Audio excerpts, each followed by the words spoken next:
평안하십니까? 오늘도 살아계신 하나님의 말씀을 사모하는 마음으로 우리가 함께 말씀 묵상할 때 우리 안에 하나님을 향한 그 사랑의 마음이 더욱더 커져가기를 소망합니다. 오늘 우리에게 주신 말씀 시편 19편 1절부터 14절까지 말씀입니다. 시편 19편 말씀 제가 읽어드립니다. 하늘이 하나님의 영광을 선포하고 궁창이 그의 손으로 하신 일을 나타내는도다. 날은 날에게 말하고 밤은 밤에게 지식을 전하니 언어도 없고 말씀도 없으며 들리는 소리도 없으나 그의 소리가 온 땅에 통하고 그의 말씀이 세상 끝까지 이르도다. 하나님이 해를 위하여 하늘에 장막을 베푸셨도다. 해는 그의 신방에서 나오는 신랑과 같고 그의 길을 달리기 기뻐하는 장사 같아서 하늘 이 끝에서 나와서 하늘 저 끝까지 운행하며 그의 열기에서 피할 자가 없도다. 여호와의 율법은 완전하여 영혼을 소성시키시며 여호와의 증거는 확실하여 우둔한 자를 지혜롭게 하며 여호와의 교훈은 정직하여 마음을 기쁘게 하고 여호와의 계명은 순결하여 눈을 밝게 하시도다. 여호와를 경외하는 도는 정결하여 영원까지 이르고 여호와의 법도 진실하여 다 의로우니 금 곧 많은 순금보다 더 사모할 것이며 꿀과 송이꿀보다 더 달도다. 또 주의 종이 이것으로 경고를 받고 이것을 지킴으로 상이 크니이다. 자기 허물을 능히 깨달을 자 누구리요? 나를 숨은 허물에서 벗어나게 하소서. 또 주의 종에게 고의로 죄를 짓지 말게 하사 그 죄가 나를 주장하지 못하게 하소서. 그리하면 내가 정직하여 큰 죄과에서 벗어나겠나이다. 나의 반석이시오 나의 구속자이신 여호와여, 내 입의 말과 마음의 묵상이 주님 앞에 연락되기를 원하나이다. 아멘. 제가 다니던 대학교에서는 이제 기독교 관련 과목을 몇 개 필수로 들었어야 했는데 가장 첫 수업, 기독교의 개요 수업 시간 때 이제 교목 목사님께서 강의의 첫 문장을 이렇게 말씀하셨습니다. 기독교는 계시의 종교다.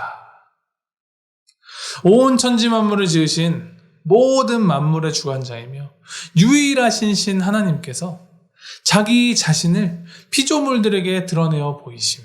이 계시를 통하여서 하나님이 어떤 분이신지, 또 하나님이 살아계신지, 그리고 하나님의 뜻이 무엇인지를 알아가는 종교가 기독교다라는 말이었습니다. 맞습니다. 전지전능하신 우리 하나님은 그저 우리가 알아서 하나님을 찾아가게 하지 않으시고 우리가 하나님을 인지하고 하나님을 느낄 수 있도록 우리와 소통하시며 우리에게 자신을 계시하시는 하나님이십니다. 이 계시에는 일반 계시와 특별 계시 이 두 종류가 있는데 오늘 말씀 시편 19편에서는 이 일반 계시와 특별 계시에 대한 그 특별함에 대하여서 노래하고 있습니다.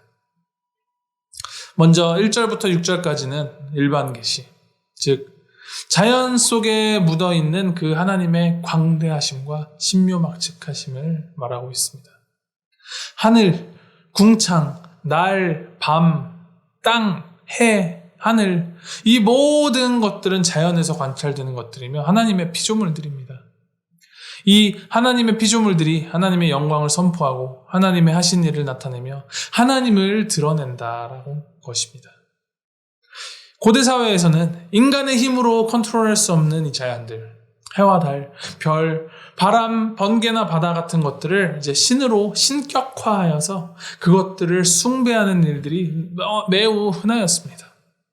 그런데 오늘 시편 기자는 그것들 자체가 힘이 있거나 그것들 자체가 위대한 것이 아니라 그 거대한 자연을 바라볼 때 그 자연을 창조하신 창조주 하나님, 그 하나님을 그 자연들이 세상 끝까지 드러낸다라고 기록합니다.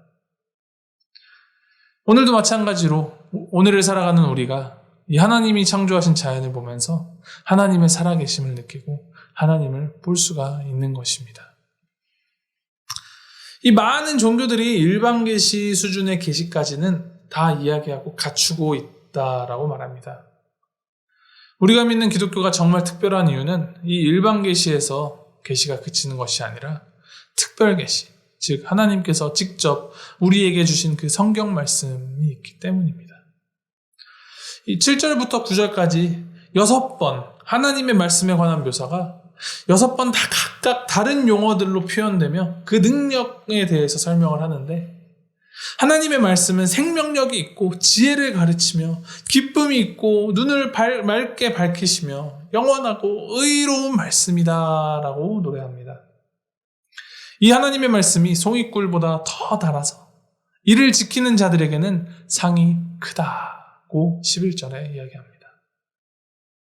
이 상이 크다라는 말씀 직후 12절과 13절에 시편 기자가 하나님께 기도를 올리는데 자신의 허물을 벗게 하시고 죄가에서 벗어나게 해달라라고 기도를 합니다. 이것은 곧 말씀을 묵상하고 말씀을 즐거이 묵상하며 따르는 자들에게 주시는 그 하나님의 상이 우리의 허물과 죄를 벗어날 수 있는 길을 말씀이 보여주신다라는 것을 뜻합니다. 그리고 14절에 기도로 마무리합니다. 여호와여, 내 입의 말과 마음의 묵상이 주님 앞에 연락되기를 원하나이다. 이 기도가 우리의 기도가 되기를 소망합니다. 우리가 하나님을 진정으로 믿는 자들이라면 하나님께서 스스로 하나님이 누구이신지를 매우 세세하고 또렷하게 보여주시는 이 하나님의 특별 계시, 하나님의 말씀을 가까이 하고 하나님의 말씀을 묵상하며 말씀을 사랑하여야 합니다. 기독교의 근간은 기적이나 은사도 아니고 기도나 제사도 아닙니다. 하나님의 말씀이 우리의 가장 기초가 되어야 합니다. 히브리서 4장 12절에는 이렇게 기록합니다. 하나님의 말씀은 살아있고 활력이 있어 좌우의 날선 어떤 검보다도 예리하여 혼과 영과 및 관절과 골수를 찔러 쪼개기까지 하며 또 마음의 생각과 뜻을 판단하나니. 하나님의 말씀은 살아있습니다. 하나님의 말씀은 힘이 있습니다. 하나님의 말씀은 지혜가 있으며 정의롭습니다. 그리고 하나님의 말씀은 하나님이 살아계시는 한 영원합니다. 우리 모두가 하나님을 사랑한다 입으로만 하지 않고 하나님의 말씀을 더욱 가까이 하여 진심으로, 진정으로 하나님을 사랑하며 살아가는 우리 모두가 되기를 주님의 이름으로 축복하고 소망합니다. 우리 함께 기도하시겠습니다. 말씀으로 세상을 창조하시고 또 말씀이 육신이 되어 이 땅에 오신 하나님, 하나님의 말씀이 얼마나 놀라운 힘이 있고 우리에게 얼마나 중요한지 주님의 말씀을 통하여서 생각하게 하시니 감사합니다.